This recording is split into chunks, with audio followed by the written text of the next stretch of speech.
When you look at a map, any map really, there is this inherent promise of absolute certainty. Yeah, it feels very binary. Exactly. You unfold the paper or pull it up on your screen and you see the solid blue line of a river, the rigid black lines of the highways, the distinct green polygons of a national forest. It's very clean. It is clean. You can point your finger at a spot and say, there it is.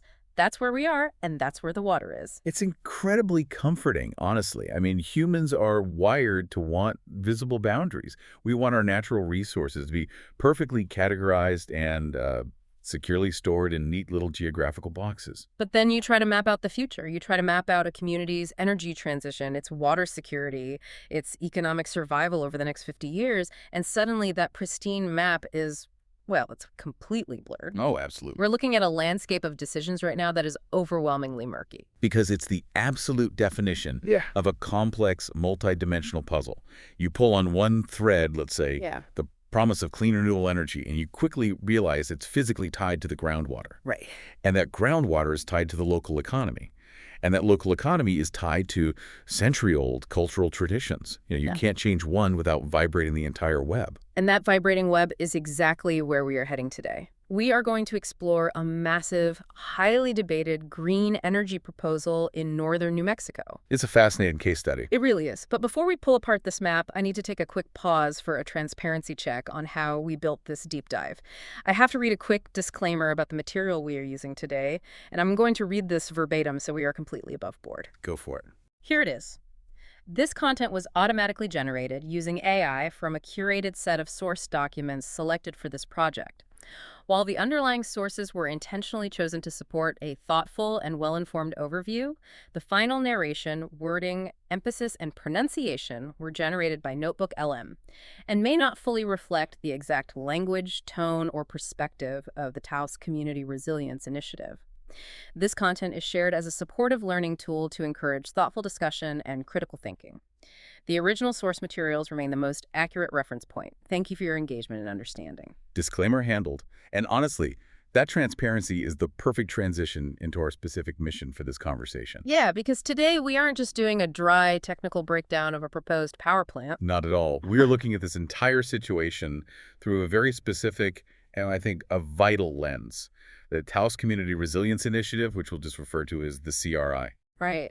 Our mission is to explore the proposed green hydrogen project in the Taos and Cuesta region of New Mexico, but to do it by exploring how a community actually processes something of this magnitude. Let's clearly define what the CRI actually is, because it's a rather unique civic entity. It really is. The CRI is a collaborative, place-based effort. Its entire focus is on the long-term health and well-being of the Upper Rio Grande bioregion. And this is the crucial part for you listening, whether you live in New Mexico or, on the other side of the world. Right. This is key. The CRI is not an advocacy group. They are not lobbying the government to greenlight this hydrogen project, and they are not organizing protests to shut it down. I have to stop you there because finding a group that isn't actively taking a side on a multi-million-dollar energy project feels, well, it feels almost impossible these days. Yeah, it's rare. Usually the moment a proposal goes public, everyone retreats to their corners and puts on the boxing gloves. That's the standard playbook, yes.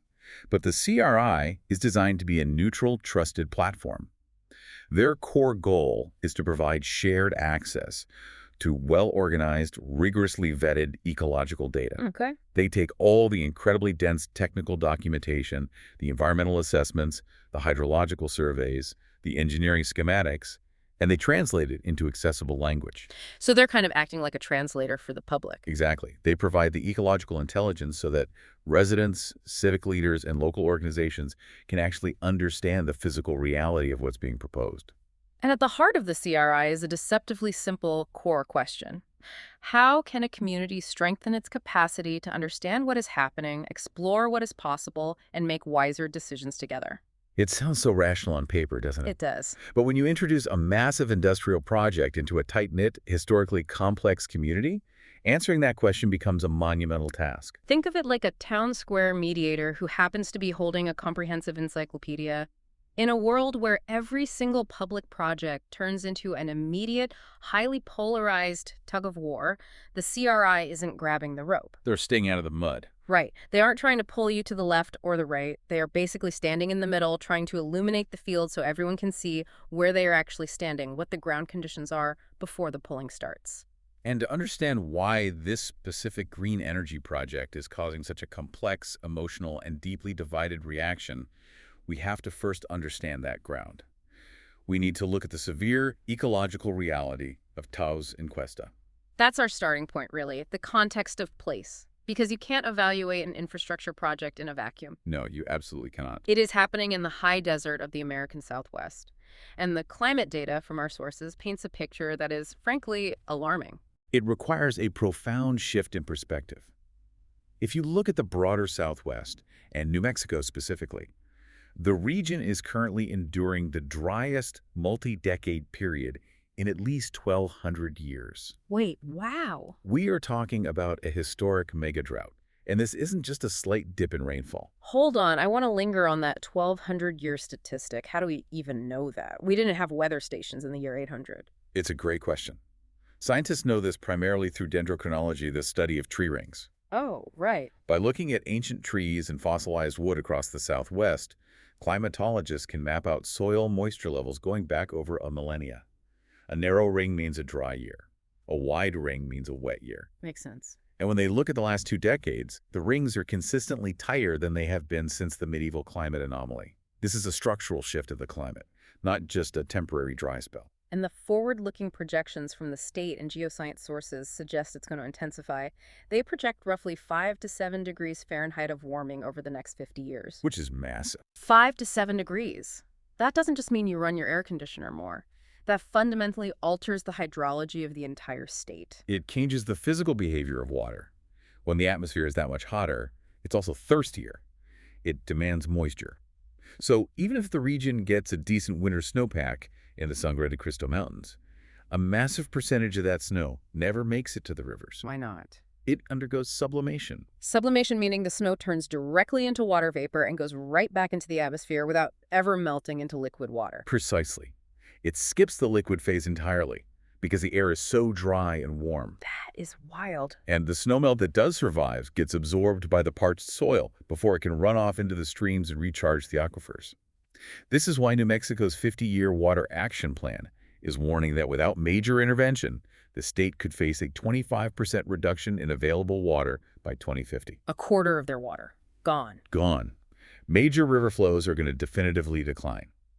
Right now, over 54% of the population in Taos County is actively affected by severe drought. And we have to recognize that water in northern New Mexico isn't just a municipal utility. It's not just a pipe that brings water to your sink so you can wash dishes. No, not at all. In places like Taos and Cuesta, water is the foundational cultural cornerstone.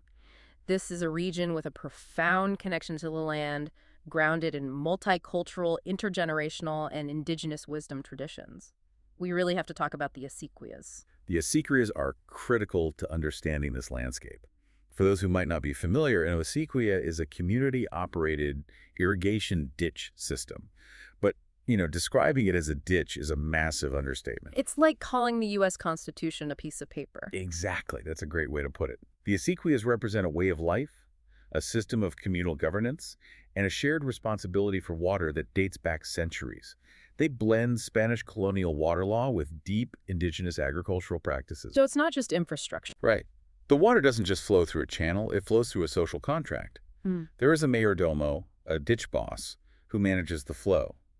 During times of scarcity, the community practices repartimiento, which is the customary sharing of water. Meaning everyone takes a cut. Yes, you don't just take what you want, you take what the community decides the land can sustain. So, when you introduce a brand new, highly technical, water-intensive energy facility into that specific environment, every single drop of water it uses is going to be scrutinized down to the millimeter. Oh, without a doubt. And this is exactly why the CRI says their work is so urgent. The CRI makes the argument that because of these severe ecological constraints, the extreme heat, the mega drought, the starkly declining water decisions about land, energy, and water simply cannot be made in isolation anymore. Right. In the past, maybe the Department of Energy could plan a power plant and the local water board would just figure out how to supply it. But the buffer is gone. The buffer is completely gone. You can't have economic developers ignoring the ecological limits.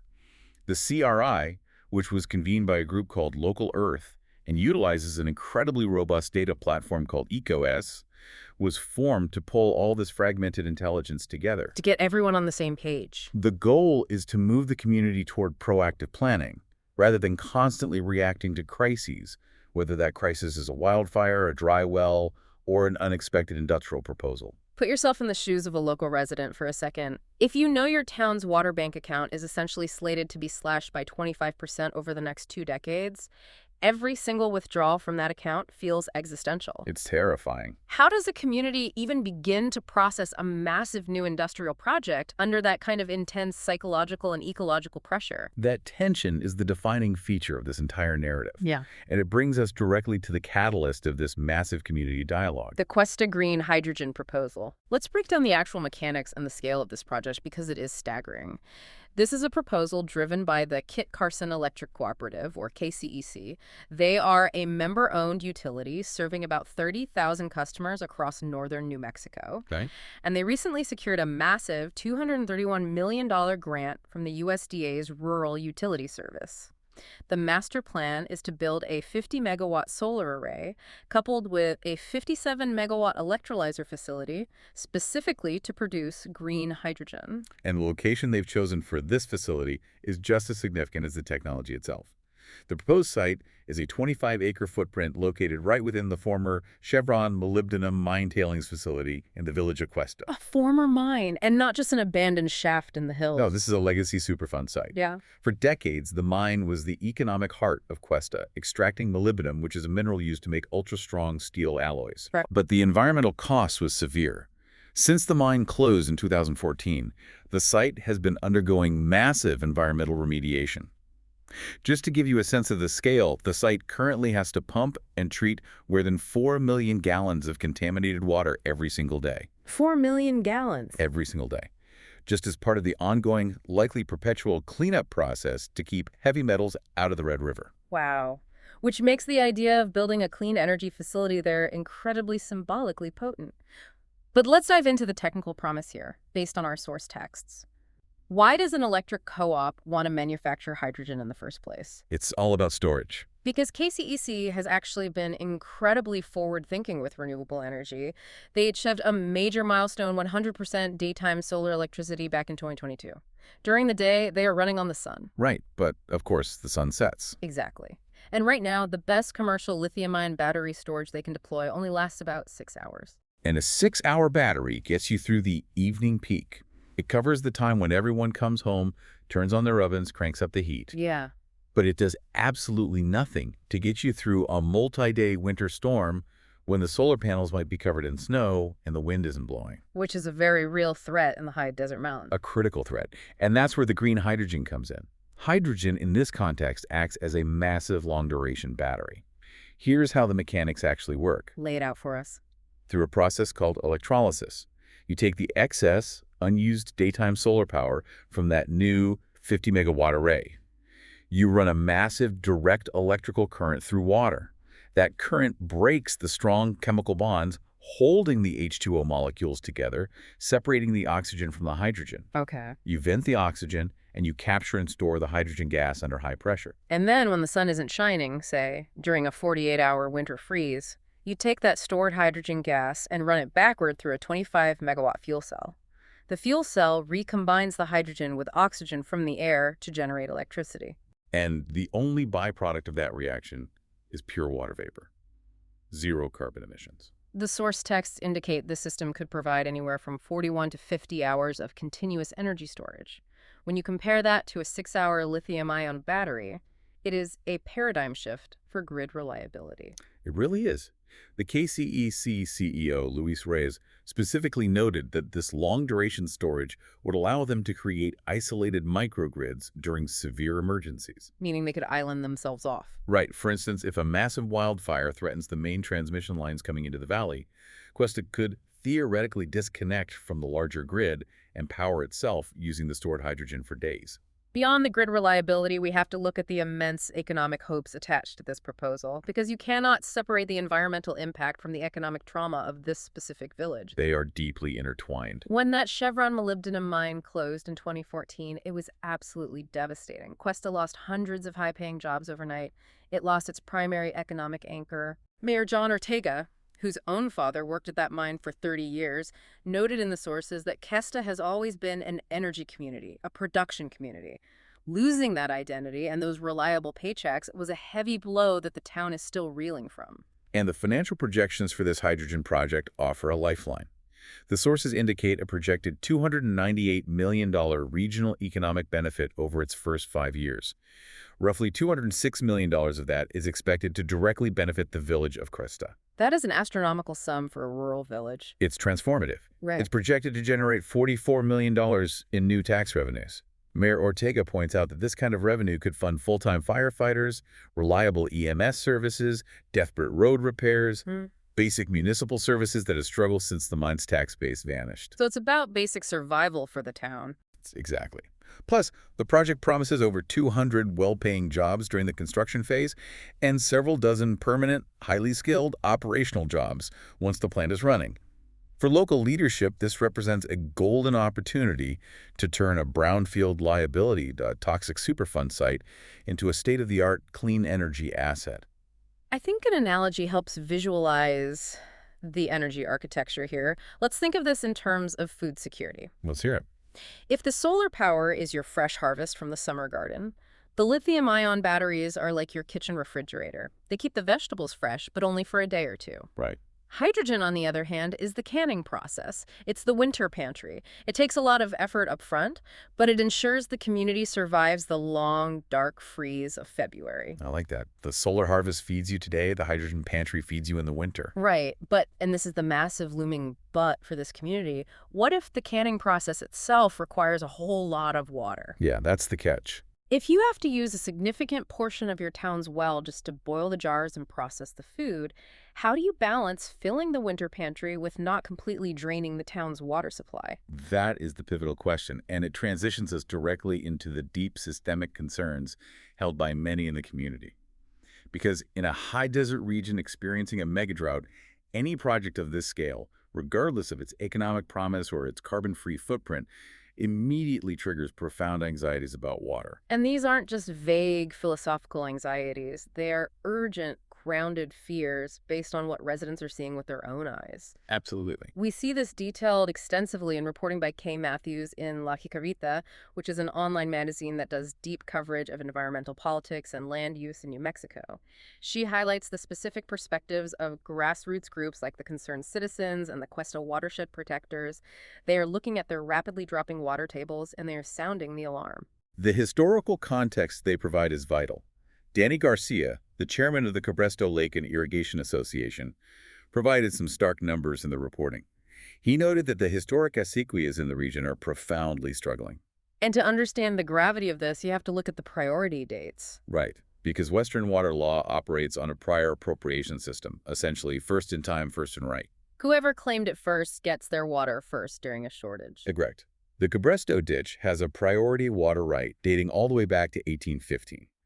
The Llano Community Ditch dates to 1915.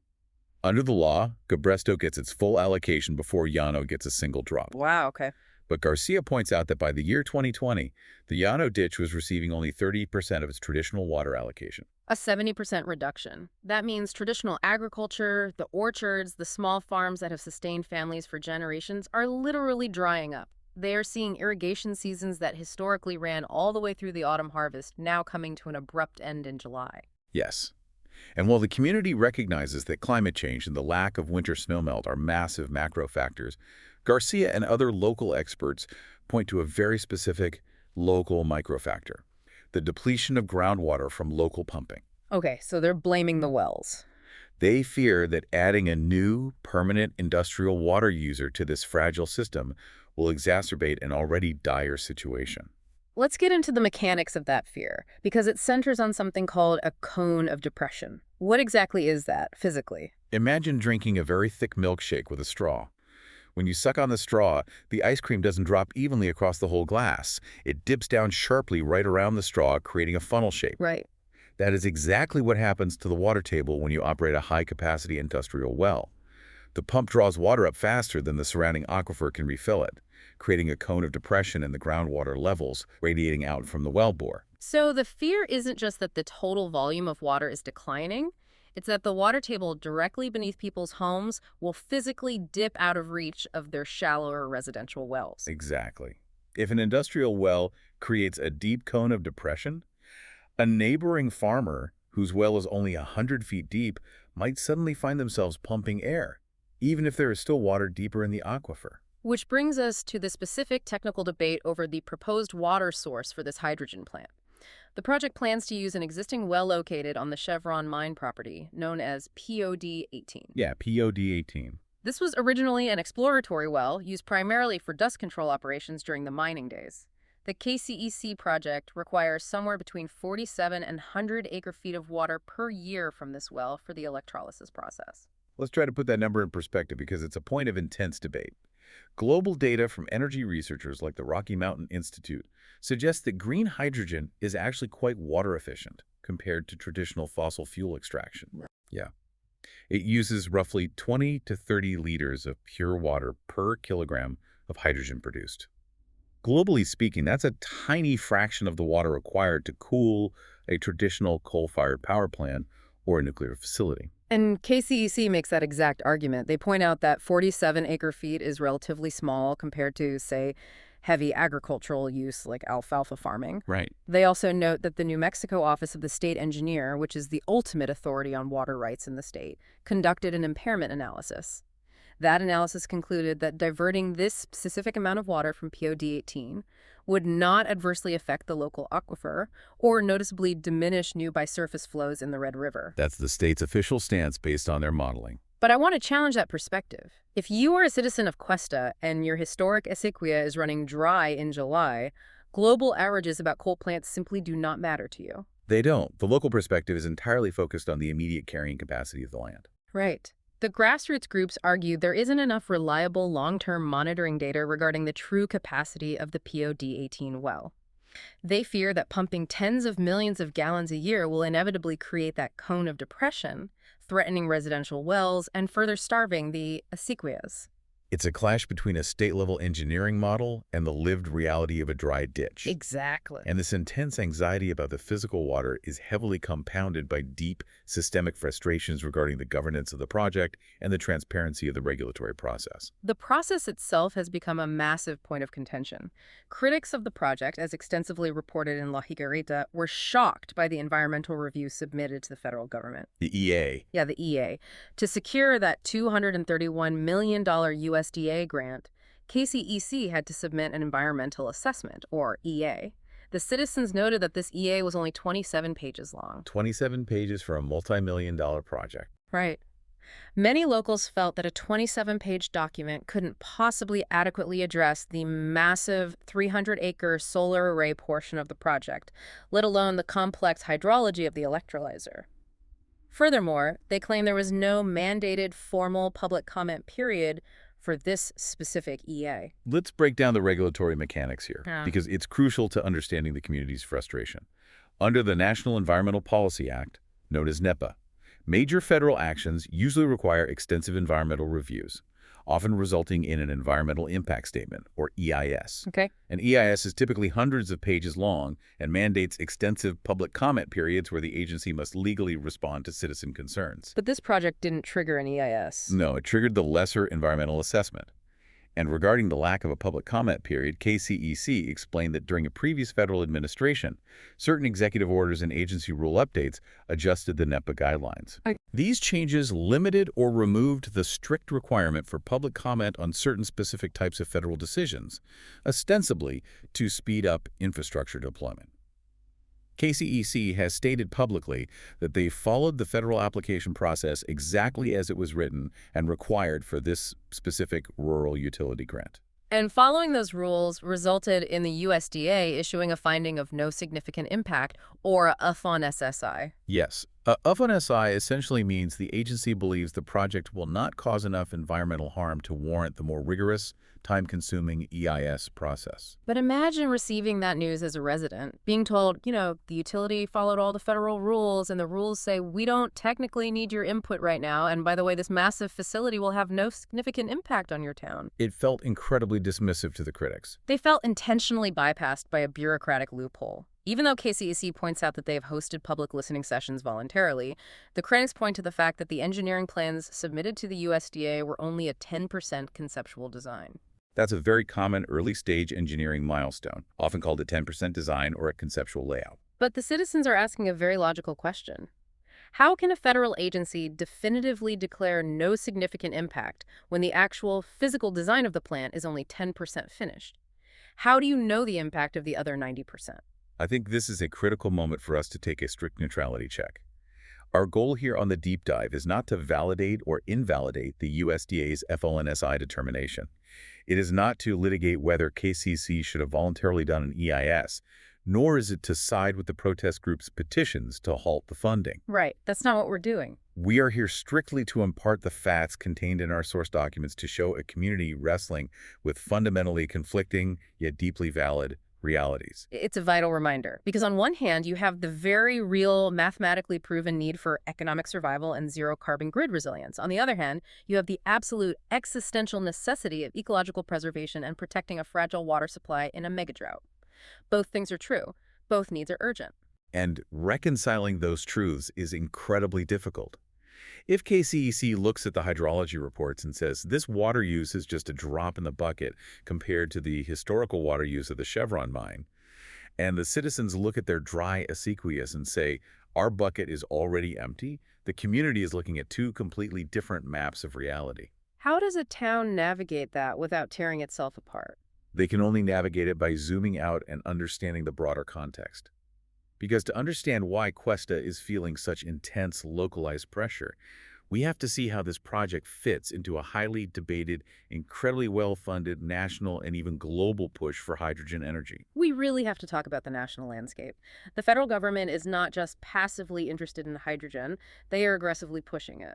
Through recent legislation like the Bipartisan Infrastructure Law and the Inflation Reduction Act, billions of dollars in federal subsidies, grants, and production tax credits are being poured into hydrogen development. It's gold rush. It is. The Department of Energy is essentially trying to financially jumpstart a massive brand new sector of the energy economy from scratch. It's an unprecedented deployment of capital.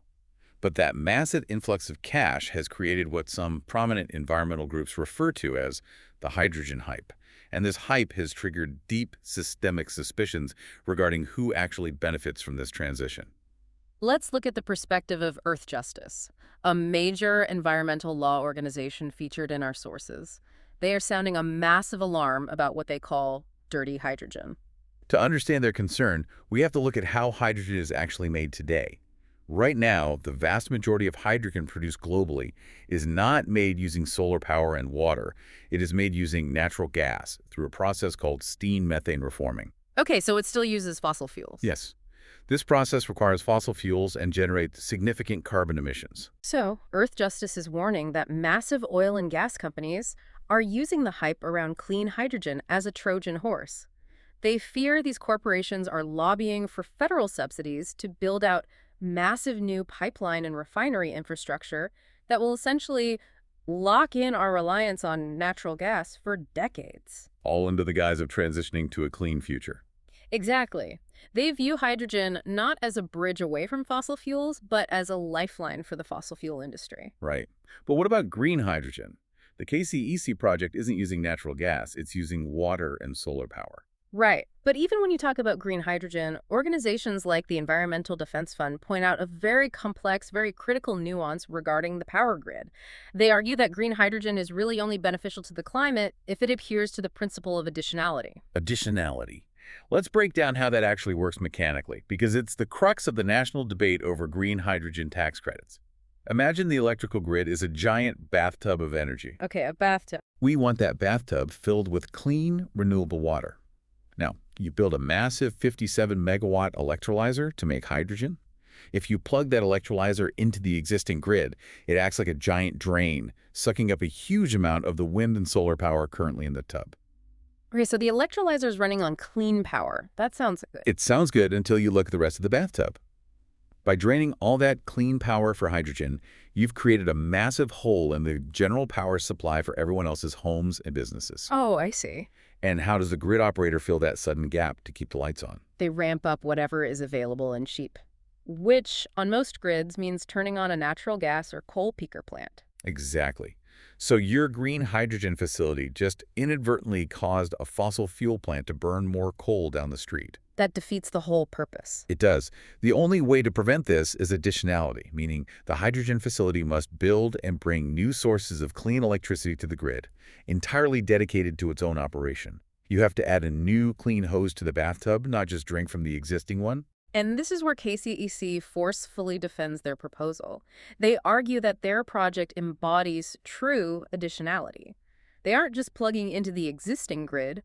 They're building a brand new, dedicated 50-megawatt solar array specifically to power this electrolyzer. They're building their own hose. Yes, they argue their project is end-to-end renewable, with zero emissions at the point of generation, making it genuinely functionally green. But even if a community accepts the emissions math and the additionality, they still have to address the visceral physical fears about the substance itself. The hydrogen. Yeah, hydrogen is the smallest, lightest molecule in the known universe.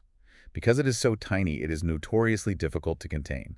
It's highly prone to leaking out of microscopic fissures in conventional storage tanks and pipes. And let's be honest, the word hydrogen carries intense psychological baggage. You say hydrogen, and a significant portion of the public immediately pictures the Hindenburg disaster or a thermonuclear explosion. The fear of flammability is very real. But KCCC, backed by researchers from the National Renewable Energy Laboratory, NREL, pushes back hard against this perception.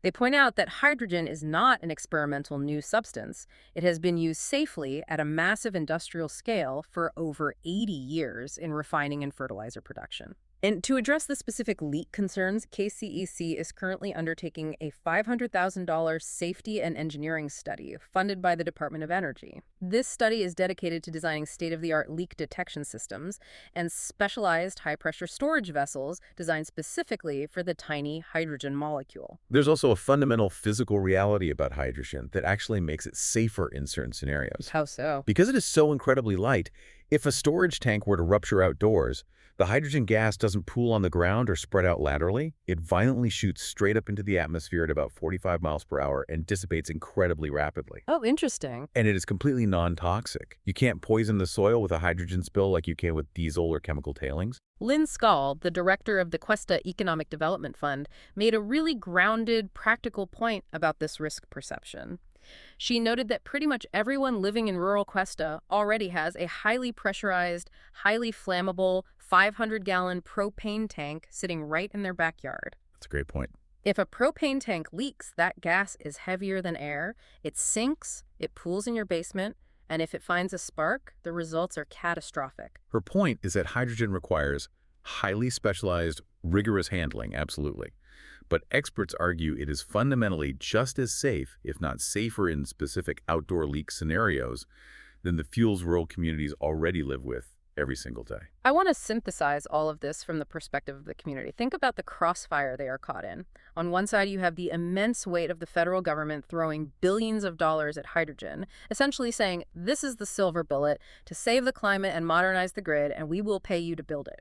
On the other side, you have national environmental watchdogs screaming, watch out, it's a Trojan horse designed by big oil to keep you hooked on gas. And in the middle, your local member-owned utility is saying, trust us, we did the math, ours is the good kind, and it will save this town's economy. It is an overwhelming amount of conflicting, high-stakes information. It's like the residents of Cuesta are being asked to test fly a brand new, experimental, highly complex airplane, and they are being asked to do it while they are still trying to read the technical manual, and half the experts are telling them the wings are going to fall off.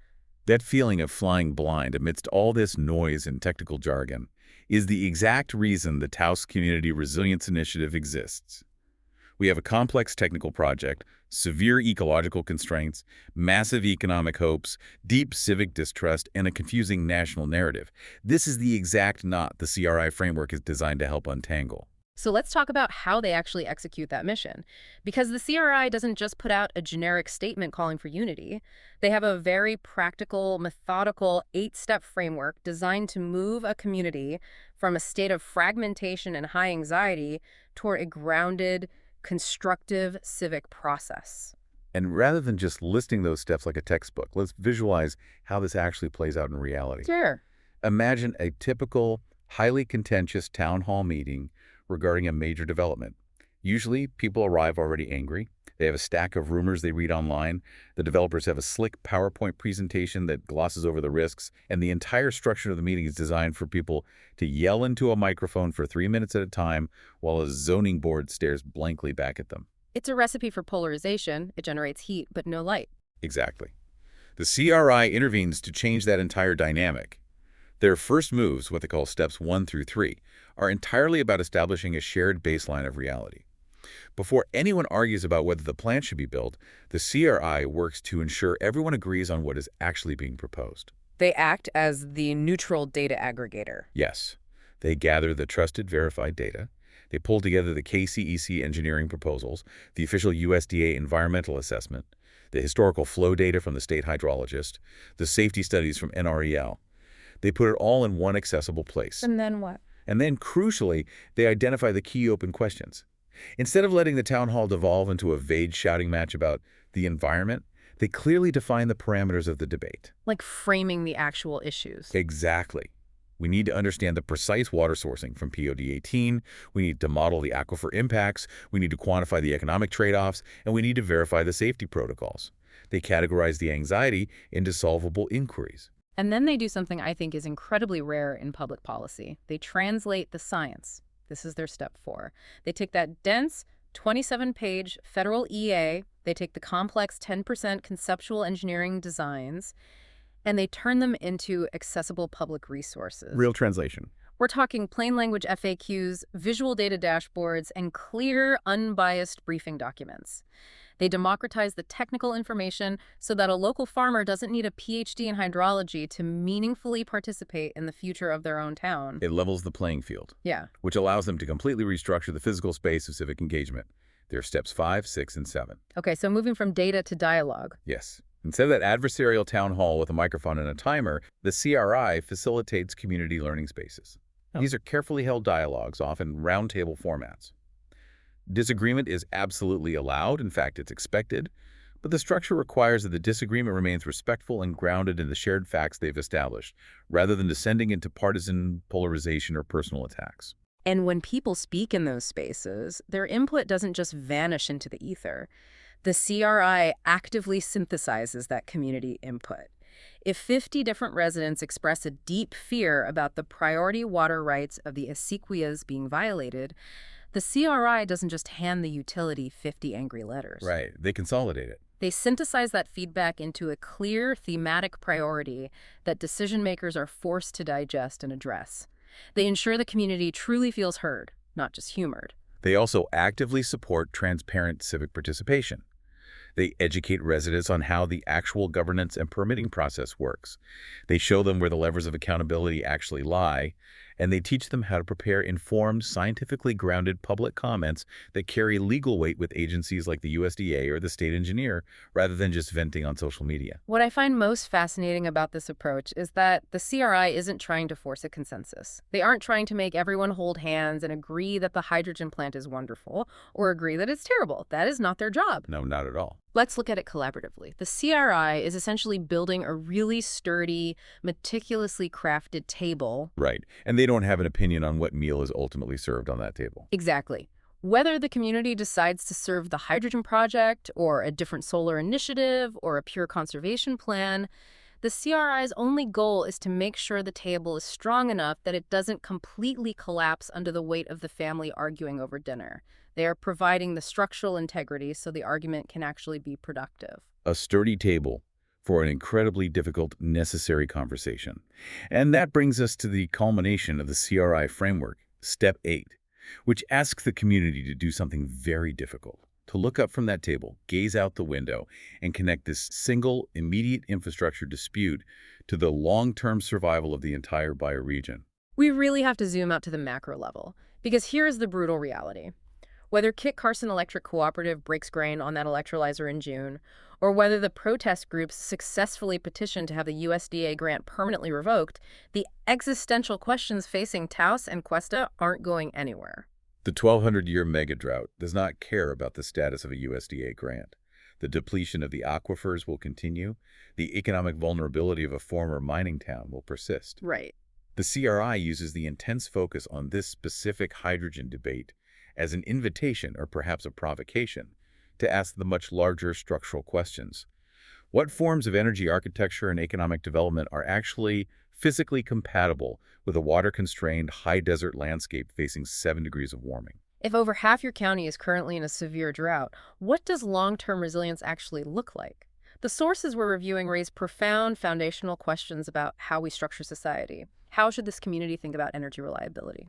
It's a debate between centralization and decentralization. Is it better to rely on massive centralized power plants, even clean ones, or should the community focus on hyperlocal distributed microgrids? Yeah. How do large-scale solar arrays, long-duration storage technologies like hydrogen, and basic unglamorous energy efficiency programs interact with the absolute carrying capacity of the land? And we cannot ignore the deep environmental justice component woven into this long-term view. Our sources specifically reference a major report by the Institute for Energy and Environmental Research, the IE4, authored by Arjun Makhijani and Tom Herzbach, which was prepared for the Just Solutions Collective. This report forces us to confront the ethical priorities of resource extraction. The IE4 report looks closely at the ethics of water use in a clean energy transition. Let's say a region decides to avoid using pristine surface water for hydrogen. Instead, they decide to tap into ancient, deep geologic aquifers, or they decide to spend massive amounts of money to treat brackish, salty water, or as in Cuesta's case, they propose using water associated with a contaminated mine site. The report asks, what is the most just, ethical use of that newly available or treated water? Exactly. Does a global transition to clean energy justify placing intense, localized environmental impacts on a rural or historically disadvantaged community? This is a tough question. If the hydrogen produced in Cuesta is ultimately perfectly clean and zero carbon, but the industrial process of manufacturing it stresses the fragile local resources of a town that has already suffered the decades-long environmental legacy, a toxic molybdenum mine, is that a just transition, or is it just a new form of extraction? It forces a community to rigorously define their core values.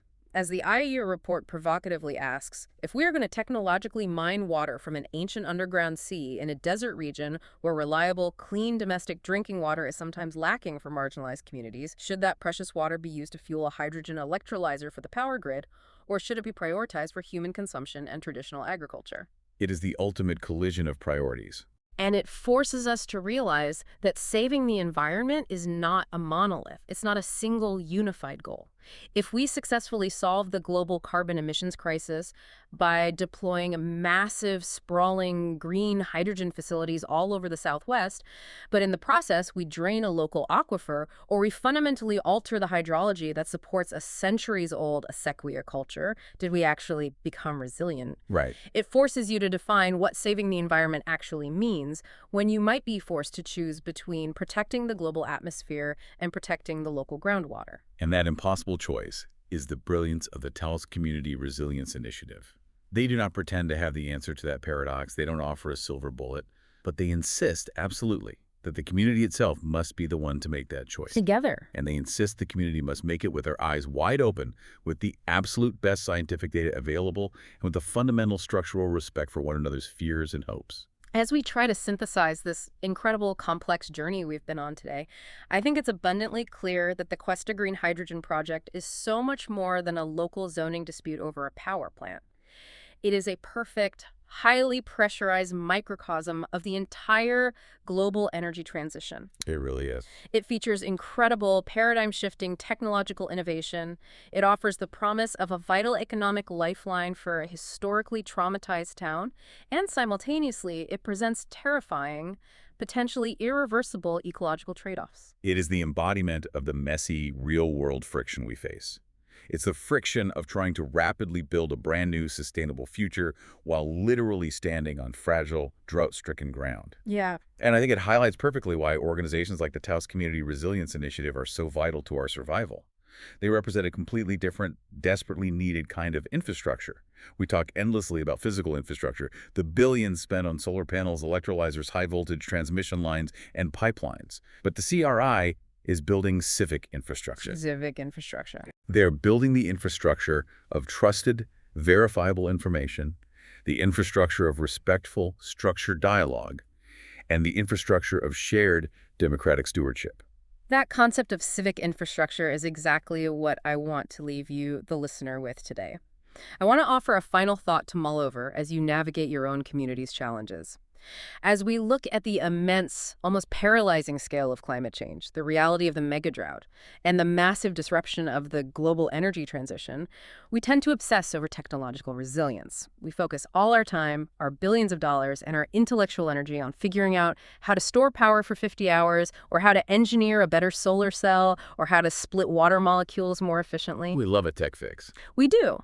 But what if the ultimate bottleneck to our survival isn't technology at all?